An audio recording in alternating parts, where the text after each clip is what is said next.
This video is brought to you by Miniature Market. Thousands of board games, miniatures, and paints, discount prices at miniaturemarket.com. Hey everyone, I'm Steph, and I am taking over Tuesdays. Rob gave me his channel, and I am taking it.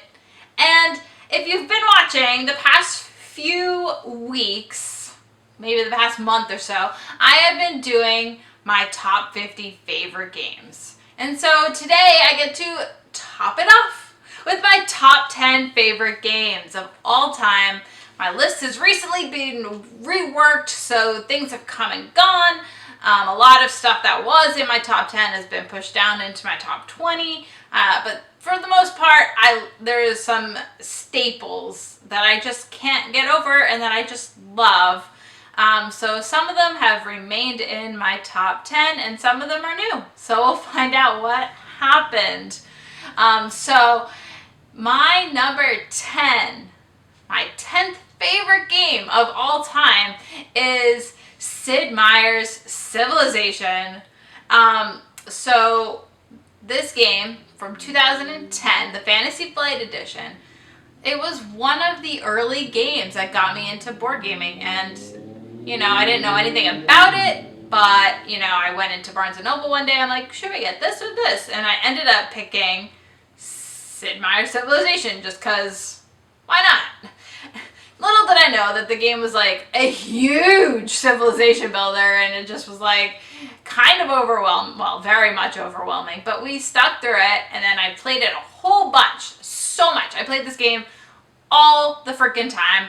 I was all about it. It was my number one for a very long time until I found, you know, the new number one. But Civilization, there's so many ways to victory. With the expansions, there's even more, and the content is fantastic. You have different combat systems. I mean, you can build a tech tree. You can go up the culture track. I mean, there's so many things to pursue and ways to win this game, and I've won every sort of way, and I've lost every sort of way as well. But I can't think, I mean, it's just, there's so much to love. It's just the production, everything about it. It's a big, huge civilization game, and I would be thrilled to be playing it more. I mean, it definitely doesn't hit the table enough.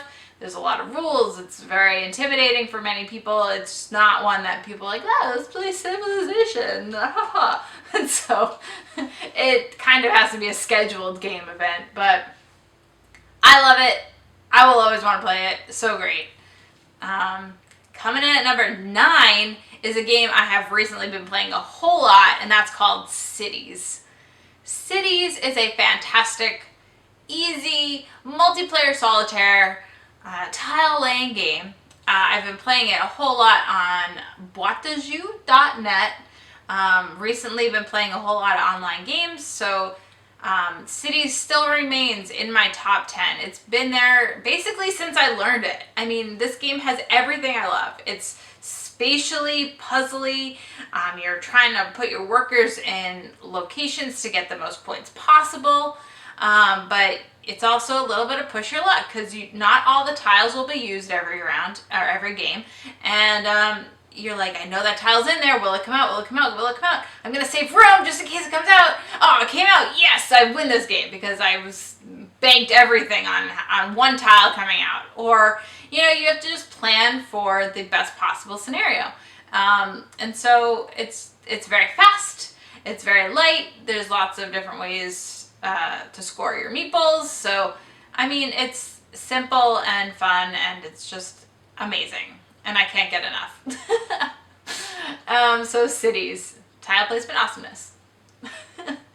My number 8 is recently added, actually, because I learned it last year, called The Seventh Continent. Oh my goodness, this game is just a roller coaster of emotions. I, at one point, wanted to throw the game across the room. I was so devastated when we lost my first game. We spent so many hours, and then we ended up only losing. And so when you lose this game, you literally have to start over. You have to literally do it all over again maybe you have new characters. When you lose, it's like depths of despair. I teared, I like cried, and then I like locked myself in the room. It was like ridiculous. What kind of game gives you that kind of emotion? I don't know, but at its high, you're like, yes, we're doing so well. We have all this stuff. We're ready to go. And then in all these different, you're exploring things, and you don't know what you're going to find. And it could be good. It could be bad. Probably bad. But there's so much unknown, and I love exploring, and it's really, really fantastic. I've been playing 2 players, and it is a game that if, I set it up right on the table, I won't want to stop. So I would go to bed at like 4 a.m. I'd be like, let's keep going, we can do this, we can do this, we can do this. And so it's like crack. It's like an addiction. That game is so addictive. It's like, you can't even breathe. I can't say I've had another game experience quite like Seventh Continent. So if you haven't played it, I recommend it. It's awesome. Number 7 has held strong. It's dropped a little, but it came back up, and so now it's still in my top 10, and that is Nations. I have so much love for Nations. It was almost like a love-hate relationship, because at one point it just made me mad because of things that were happening in a game I played. But, at its heart, it's a game. Nations is a game I will love to play. I love not knowing the cards that are going to come out each era, and I love building up your tableau the best you can and doing as best you can with the cards and the situations at hand. 2-player can be a bit mean because somebody will win, somebody will lose, and there's always something bad, and it's just a huge tug of war. And so it's a push and pull. Are you willing to take the hit? And if so, what are you going to do to make up for it, kind of thing. So Nations is it's held strong. There's so much to love. Another great Civ builder. Definitely different than Sid Meier's Civ. There's a big difference in how you feel playing the game. You're doing different things. However, they both qualify as Civ builders. It's just they feel totally different to me. So I enjoy playing the few games of Through the Ages, but I will always choose to play Nations. Through the Ages just didn't work as well for me. So people compare those two, and if you're a fan of Through the Ages, you're not gonna like Nations, blah blah blah. I think there's room to like both of them. They offer different things. You always know the cards that are coming out in Through the Ages. You don't know, and you can't plan for the cards coming out in Nations. So it's a different tactical gameplay. So I really love Nations for that reason. So coming in at number 6 is Pathfinder adventure card game, Mummy's Mask. Pathfinder in general was just lower on my list. I like the genre of Pathfinder adventure card game a whole lot, but Mummy's Mask has my heart. I will always play any new Pathfinder adventure card game that comes out now. I will probably start a new campaign of one of them again soon, just because not having it in the rotation is a little bit weird, because I've been playing it nonstop since like last year this time. Like I've been playing a lot of Pathfinder. And Mummy's Mask was where it all started for me. I love the theme. I love the Egyptian theme. I think it's so cool. I think the artifacts are cool. I think, having an awesome character. There's just so much to love about Mummy's Mask. And I've been having so much fun. I can't recommend it more. I like building my character. I like exploring the different decks and figuring out and finding new things and, cornering the monster and all this stuff. So there's just so much to like about this game. It didn't start off like that, but I've grown to love it over time. And I've played hundreds of games at this point of all the different Pathfinders. So it deserves to be in the top 10 because it is a game I will play at any time. Number 5, I think it's been number 5 since I've learned this game. It's been number 5 since forever. Maybe it should go up, maybe it should go down, but now I always remember that Tichu is my number 5. Or Tichu, or I don't know. I can't pronounce it properly. I say Tichu, but it's wrong, I know. I am reckless with my calling grand. If you don't know, Tichu is a card game. You play with partners, and you will be working together to try and get rid of all your cards first. So there's different combinations you can do. If you're familiar with like poker and stuff, you know, like pairs and runs and stuff like that. And so you're going to be playing your cards to the table, and it's a climbing game. So you keep going round and around the table, and then you know, if you can't play on it, then you pass, and then all that good stuff. Trick taking, climbing, all that stuff. I like to play aggressively and call grand. If I think I'm going to go out first, you get bonus points and all these things. So if you like classic card games, like, you know, hearts or spades or something, I think you could probably really enjoy Tichu. So it is number 5. It is a game I will play all the time, every day. I wish there was a better implementation where, you know, people from anywhere could sit down and play a game, but it's really hard to find a good implementation of this game to play with people and friends from anywhere. But, you know, if you know of one, please tell me, because I would like to play with my friends from the Northeast. So, Tichu, number 5. Number 4 is Feast for Odin. Now, this should probably be higher. It's hard because my top 5 favorite games, I could really just rank in any order because I love them all so much. And Feast for Odin, I love so much. And, oh, it's so good. It's been on my mind a whole lot recently. There's been a new promo that was released, mini expansion, and I've been playing that, and I've been wanting to play that. I played it solo, and I love the big box expansion. I think everything about this game is just so good. I love the polyominoes. I love the worker placement. I love the open-ended possibilities. There's so much to consider, so much to do, lots of ways to win, and now even more so with the expansion and mini expansions. It's just, the island for exploration is just unlimited what you can do. It's so fantastic. Love it. What else can you say? Uwe Rosenberg, so good. Not even at his greatest, because I have a higher Rosenberg game, but they're probably equal, right? I mean, it's a top 5. They're all 10 out of 10 at this point. Everything on my top 10, a 10 out of 10. Even some of my top 20 are 10 out of 10 ratings, because I at one point I wanted to have only 10 out of 10 for my top 10 favorite games. But there's so many games that I just rate 10 out of 10 because there's amazing games out there.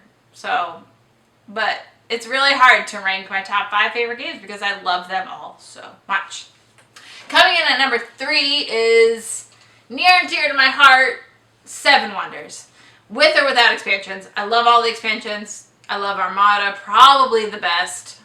The new Armada expansion. It's so good. 7 Wonders. I think probably at this point everybody's played it, but if you haven't, then you really need to. It is drafting and awesomeness. You're tableau building, you're making these different sets and getting different points by different ways, and with all the expansions you can add in more ways to score points. And with the Armada expansion, you can add in boats and do different things with the boats, and you move up these tracks, and oh, there's so much to consider. And do you want to hate draft? Do you want to keep that card away from that player because they need it more? Do you just discard it for money? Do you build your Civ? I mean, there's so much to do, and the 7 Wonders is just brilliant. All around, one of the best games ever. Love it. Number 2, I seriously considered making this number 1 at one point because I played Fields of Arle 100 weeks in a row. 100 weeks in a row. Can you even imagine that? That's like 2 years every week. I played it 100 weeks in a row. Sometimes more than once in a week. I mean, it was just crazy. I was playing that game so much, and it's just so good. I like the expansion. I don't love the expansion. I think it's cool to have new things to work towards, but I think the major problem I have is that people who haven't really played a whole lot of Fields of Arle will miss out, because I played 100 weeks in a row of just the base game, and I still couldn't get enough.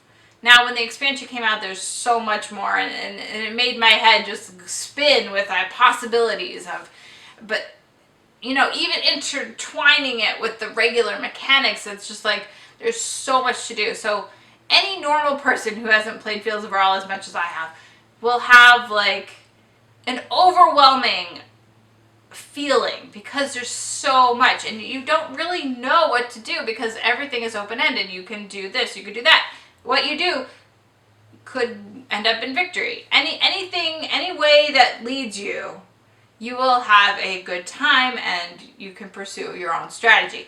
Now, the problem is it's all open-ended, just like Feast for Odin, that you can do whatever you want. There's no like hidden goals or paths to try like that lead you in a certain direction. So that's hard for some people just to, you know, abstract think, well, if I do this, then I will end up in a good position. Well, you could try little things here and there, but again, with the expansion, it just adds so much more possibilities that it can be overwhelming. So if you play Feast for Odin, I highly recommend just playing the base game like 20 times before you even think about adding in the expansion. Fields of Arle, it would live on my table if I could. Maybe I'll just play a whole bunch of Zol games and just play. But Fields of Arle, can't say enough about it. Googly eye your little animals and you'll have a better time. Love it. So it brings me to my number one. If you don't know what my number one game is, then you really don't know me, but it's basically been my number one for years, and I've talked about it. I'm the biggest advocate for this game. It's Gingopolis. Gingopolis, near and dear to my heart, has everything I love about it. I've been playing it online recently, bought Tichu.net. I'm actually ranked number one, funny enough. That happened the other day. I am ranked number one on the website. How cool is that? Oh. I'm number one. Gingopolis number one. All these different things. But Gingopolis has the drafting and the tableau building and so much to love. A lot of people don't like it because the board is particularly swingy at the end, because one color might change to another color, just like that. And you don't know what's going to happen, but that's kind of what I love about it, because you are dealing with the stuff in your hand. It might be really good stuff, but it might be really bad stuff. You might be wanting to play a card just to keep it away from the next person in line, which happens a lot, because I don't want to give up that card to the next player. They're going to get a ton of points for that. So it's about making the best of a bad situation. Gingopolis, nothing has surpassed it. Arle came close. Odin came close at one point. I mean, any of my top five, again, could be ranked number one for me. I love them all that much. But Gingopolis has remained at the top and will probably remain at the top because it is the best. The best of the best, Gingopolis. Hopefully there will be a reprint. I heard whispers of that happening as well. So maybe more people can get their hands on it and try it out and see if it's for them. But so good. Love it, love it, love it. You all know it already because I say Gingopolis. You say Gingopolis, Gingopolis. If you say Gingopolis 3 times, it's been known that I appear. Kind of like Beetlejuice. Anyway, I'm a goof. But that concludes my top 50 favorite games of all time. Who knows? Will the list change in 3 years? Yeah, probably. But probably not drastically enough. If Gingopolis ever disappeared from my top 10 list, it would be I would be a new person. It wouldn't be me. I can't ever foresee it leaving my top 10. But anyway, if you haven't played Gingopolis, just play it. Simple as that. Best game ever. I have been Steph. Make sure to check out next week Takeover Tuesdays with Steph. The end of the Bye, game, guys. and you could get this from Miniature Market, right, Grandpa? You can get this from Miniature Market. That's right. Yeah, everything you need. Bye.